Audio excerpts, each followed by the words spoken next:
اور میرے دل میں دولت کا لالچ پیدا کر دیا۔ نور الدین جنگی کی وفات کے بعد میرے باپ نے اور زیادہ اونچی حیثیت حاصل کر لی۔ اب وہ تجربہ کار سازشی اور جوڑ توڑ کا ماہر ہو گیا تھا۔ اس وقت تک وہ خاصی جاگیر حاصل کر چکا تھا۔ آپ کی فوج آئی تو ملک الصالح اور اس کے درباری عمرہ اور جاگیردار دمشق سے بھاگ گئے۔ ان میں میرا باپ بھی تھا۔ میں کسی ارادے کے بغیر ہی دمشق میں رہ گیا تھا۔ کچھ دنوں بعد حلب سے ایک آدمی آیا۔ وہ میرے باپ کا یہ پیغام لایا کہ میں جاسوسی کا کام شروع کر دوں۔ وہ آدمی مجھے دمشق میں ہی اس اڈے پر لے گیا جس کی میں نے نشاندہی کی ہے۔ وہاں مجھے بہت سی رقم دی گئی اور 2-3 دنوں میں بتا دیا گیا کہ مجھے کیا کرنا اور کس طرح کرنا ہے۔ میں اس گروہ میں شامل ہو گیا، خوب عیش و عشرت کی۔ ایک روز ہمارے سرغنہ نے ہمیں کہا کہ محاذ پر رضاکار جا رہے ہیں، 3-4 آدمی ان میں شامل ہو جاؤ۔ ہم 3 آدمی شامل ہو گئے۔ 2 پہلے ہی یہاں آ گئے تھے۔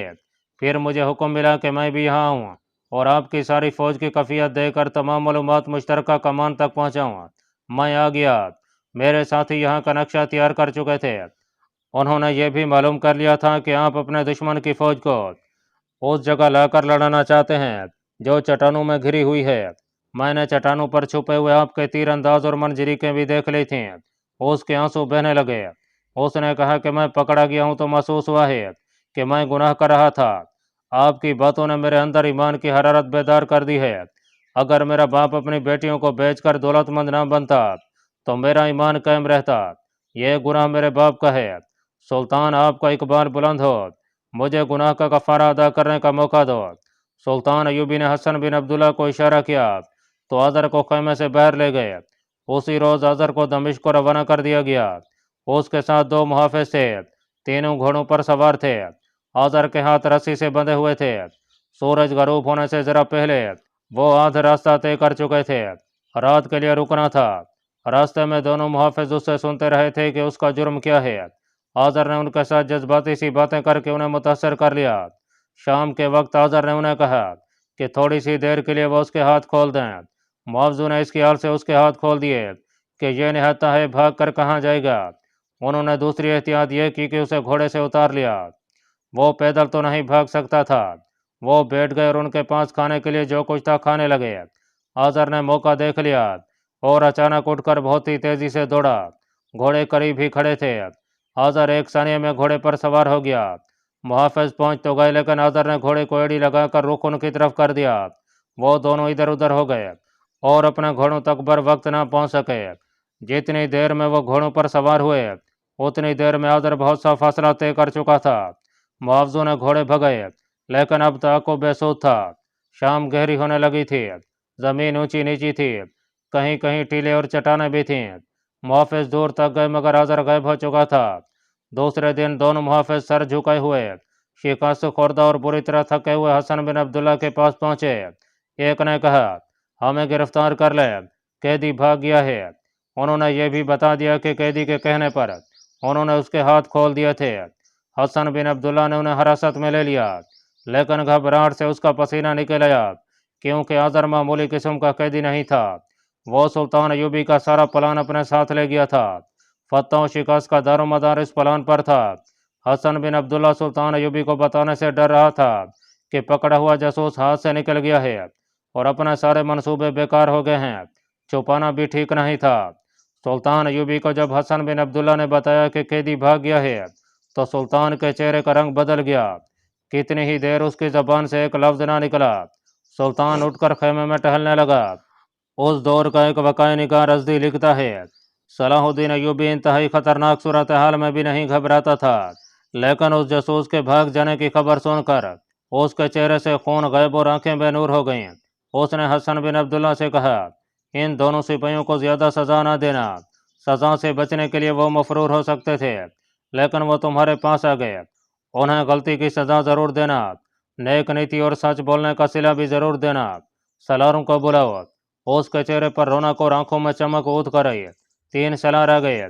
سلطان ایوبی نے ان سے کہا وہ جاسوس بھاگ گیا ہے جس کے پاس دفاعی منصوبہ تھا۔ اس نے جو نقشے بنائے تھے وہ ہمارے پاس رہ گئے ہیں۔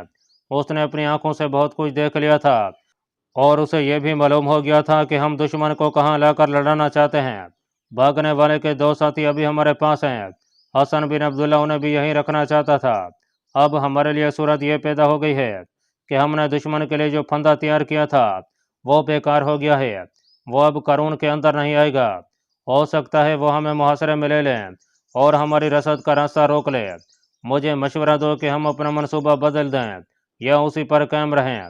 تینوں سالاروں نے اپنے اپنے مشورے دیے جو ایک دوسرے سے مختلف تھے۔ صرف اس بات پر تینوں متفق تھے کہ پلان بدل دیا جائے۔ سلطان ایوبی نے اتفاق نہ کیا اور کہا کہ پلان بدلنے کے لیے وقت چاہیے۔ خطرہ یہ ہے کہ اس دوران دشمن نے حملہ کر دیا تو ہمارے لیے مشکل پیدا ہو جائے گی۔ کھلی جنگ لڑنے کے لیے فوج کم تھی، لہٰذا یہ فیصلہ ہوا کہ پلان میں کوئی تبدیلی نہ کی جائے۔ اس کی بجائے چھاپہ ماروں کو حکم دیا گیا کہ وہ وسیع پیمانے پر شب خون ماریں اور وہ دشمن کی مشترکہ کمان کے مرکز اور تینوں فوجوں کے مراکز پر زیادہ شب خون ماریں۔ رسد کے راستے کو اور زیادہ محفوظ کر لیا جائے۔ اس نے چھاپہ ماروں کے سالار سے کہا کہ وہ اپنے اس دستے کو لے آئے جسے مٹکے توڑنے کا کام سونپا گیا ہے۔ سالار نیا کام لے کر چلے گئے۔ سلطان ایوبی نے یہ کام خود اعتمادی سے دیے تھے، لیکن وہ بہت پریشان تھا۔ اسے پورا یقین تھا کہ بھاگنے والے جاسوس نے اس کا سارا پلان تباہ کر دیا ہے اور اب معلوم نہیں کیا ہوگا۔ کچھ دیر بعد 12 چھاپہ ماروں کا ایک جیش ان کے سامنے لایا گیا۔ صلیبیوں نے حلب والوں کو آتش گیر مادے کے جو مٹکے بھیجے تھے وہ میدان جنگ میں لے گئے تھے۔ سلطان ایوبی کے جاسوسوں نے یہ ذخیرہ دیکھ لیا تھا۔ اس نے کہا تھا کہ جب دشمن حملہ کرے تو یہ ذخیرہ تباہ کر دیا جائے۔ اس کے لیے 12 جانباز اور جنونی قسم کے چھاپہ مار منتخب کیے گئے اور انہیں سلطان ایوبی کے سامنے لایا گیا۔ اس نے دیکھا اور ایک چھاپہ مار کو دیکھ کر مسکرایا، بولا، انتانون، تم اس جیش میں آ گئے ہو، مجھے اس جیش میں آنا چاہیے تھا۔ انتانون نے کہا، میں نے آپ سے کہا تھا کہ میں اپنے گناہ کا کفارہ ادا کروں گا۔ میرے عزیز دوستو، سلطان ایوبی نے چھاپہ ماروں سے کہا، تم نے کہاں قربانیاں نہیں دیں، لیکن اب مذہب اور ملت کی آبرو تم سے بہت بڑی قربانی مانگ رہی ہے۔ تم جنگ کا پانسا پلٹ سکتے ہو، تمہیں ہدف بتا دیا گیا ہے۔ اگر تم نے اسے تباہ کر دیا تو آنے والی نسلیں بھی تمہیں یاد رکھیں گی۔ تم دیکھ رہے ہو کہ اپنی فوج تھوڑی ہے اور دشمن کے 3 لشکر ہیں، ان سے اپنی فوج کو تم بچا سکتے ہو۔ ہم مذہب اور ملت کو مایوس نہیں کریں گے۔ چھاپہ ماروں کے کمانڈر نے کہا۔ انہیں چند اور ہدایات دے کر رخصت کر دیا گیا۔ ناظرین، اگلی صبح ایک سوار سر پر گھوڑا دوڑاتا آیا۔ سلطان ایوبی ابھی اپنے خیمے میں تھا۔ سوار نے اطلاع دی کہ دشمن آ رہا ہے۔ فاصلہ 1 میل رہ گیا تھا، رخ قارون کی طرف تھا۔ اتنے میں ایک اور سوار آ گیا۔ اس نے اطلاع دی کہ دائیں طرف سے بھی دشمن کی فوج آ رہی ہے۔ اس فوج کے رخ سے سلطان ایوبی نے اندازہ لگایا کہ دائیں پہلو پر آ رہی ہے۔ اس پہلو کے متعلق سلطان ایوبی پریشان تھا۔ وہ اب اور زیادہ پریشان ہو گیا۔ اس کے اعصاب پر آزر جاسوس سوار تھا جو نہایت قیمتی راز لے کر چلا گیا تھا۔ اس نے اندازہ لگایا کہ یہ جاسوس گزشتہ رات پہنچا ہوگا اور اس کی معلومات پر دشمن نے حملہ کر دیا ہے۔ سلطان ایوبی نے تیاری کا حکم دے دیا۔ اس کے قاصد ادھر ادھر دوڑ پڑے۔ قارون کے درمیان خیمے لگے رہے۔ سپاہی خیموں میں رہے یا ادھر ادھر گھومتے پھرتے رہے تاکہ دشمن یہ سمجھے کہ وہ تیار نہیں۔ چٹانوں پر تیر انداز تیار ہو گئے۔ دشمن کی رفتار تیز تھی۔ اس کے ہراول نے دیکھا کہ خیمے ابھی تک کھڑے ہیں تو ہراول نے اس خیال سے کہ انہوں نے سلطان ایوبی کی فوج کو بے خبری میں آ لیا ہے، پیچھے خبر دی کہ رفتار تیز کرو۔ سلطان ایوبی ایک بلند چٹان پر چلا گیا جہاں سے سارا منظر اور دائیں طرف کا میدان بھی نظر آ رہا تھا۔ یہ دیکھ کر وہ حیران رہ گیا کہ گمشتگین کی فوج سیدھی قارون کی طرف آ رہی ہے۔ سلطان ایوبی کے سپاہیوں نے ہدایات کے مطابق اپنے گھوڑوں پر زینے اس وقت ڈالیں جب دشمن بالکل قریب آ گیا تھا۔ پیادوں نے آگے بڑھ کر چند ایک تیر چلائے۔ ادھر سے للکار سنائی دینے لگی، کچل دو، کسی کو زندہ نہ چھوڑو، سلطان صلاح الدین ایوبی کو زندہ پکڑو، سر کاٹ لو۔ سلطان ایوبی کے سوار آگے بڑھے مگر پیچھے کو آ گئے۔ پیادوں اور سواروں نے حملے کی اگلی صف کا مقابلہ کیا اور لڑتے لڑتے پیچھے ہٹتے آئے، حتیٰ کہ تمام حملہ آور دستے قارون کے اندر اسی پھندے میں آ گئے جہاں انہیں سلطان ایوبی لانا چاہتا تھا۔ چٹانوں میں گھرا ہوا یہ میدان 1.5 میل کے لگ بھگ وسیع اور عریض تھا۔ جو ہی دشمن اندر آیا، دونوں طرف کی چٹانوں سے اس پر تیروں کا مے برسنے لگا۔ دشمن کے گھوڑے تیر کھا کر بھدکتے، منہ زور ہوتے اور اپنے ہی پیادوں کو کچلتے پھرتے تھے۔ دشمن کے کمانڈر سمجھ نہ سکے کہ یہاں خیموں میں جو فوج تھی وہ کہاں غائب ہو گئی ہے۔ انہیں معلوم نہیں تھا کہ آگے چٹانوں میں ایک کٹاؤ ہے جو ایک وادی میں چلا جاتا ہے اور سلطان ایوبی کی فوج اس میں لاپتہ ہوتی جا رہی ہے۔ میدان میں خیمے کھڑے تھے، جن کی رسیاں رکاوٹ پیدا کر رہی تھیں۔ تھوڑی دیر بعد فلیتے والے اچھی تیر آنے لگے جو زخمیوں پر چلائے جا رہے تھے۔ انہوں نے خیموں کو آگ لگا دی اور میدان جنگ سے شعلے اٹھنے لگے۔ دشمن کے کمانڈروں کے لیے بڑی مشکل پیدا ہو گئی، ان کی جمعیت بکھر گئی تھی، دستے گڈ مڈ ہو گئے تھے، گھوڑوں کے ہنہنانے کا، زخمیوں کی چیخوں پکار کا اور کمانڈروں کے واویلے اور للکار کا اتنا زیادہ شور تھا کہ آوازوں کو الگ کر کے سمجھنا ناممکن تھا۔ کم و بیش 2 گھنٹے دشمن کے سپاہی افراتفری کی کیفیت میں اور ان کے کمانداروں نے سنبھالنے کی کوشش میں سلطان ایوبی کے تیر اندازوں سے زخمی اور ہلاک ہوتے رہے۔ وہ بھی آخر مسلمان سپاہی تھے، عسکری جذبہ انہیں پسپا نہیں ہونے دے رہا تھا۔ ان میں سے کئی ایک ان چٹانوں پر چڑھنے لگے جہاں سے تیر آ رہے تھے، یہ ان کی دلیری کا مظاہرہ تھا، لیکن اوپر سے آئے ہوئے تیر انہیں پتھروں کی طرح لڑکا رہے تھے۔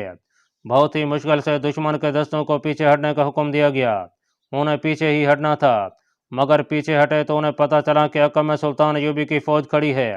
اعلان ہونے لگے کہ ہتھیار ڈال دو، تم ہمارے بھائی ہو، ہم تمہیں ہلاک نہیں کریں گے۔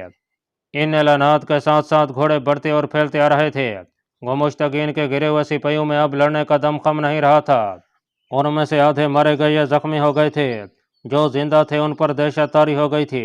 وہ کچھ اور توقع لے کر آئے تھے، انہیں بتایا گیا تھا کہ یہ بڑی سہل فتح ہوگی، مگر ان کے لیے میدان جنگ جہنم بن گیا۔ انہوں نے ہتھیار پھینکنے شروع کر دیے۔ اللہ پاک کمی بیشی معاف فرمائے۔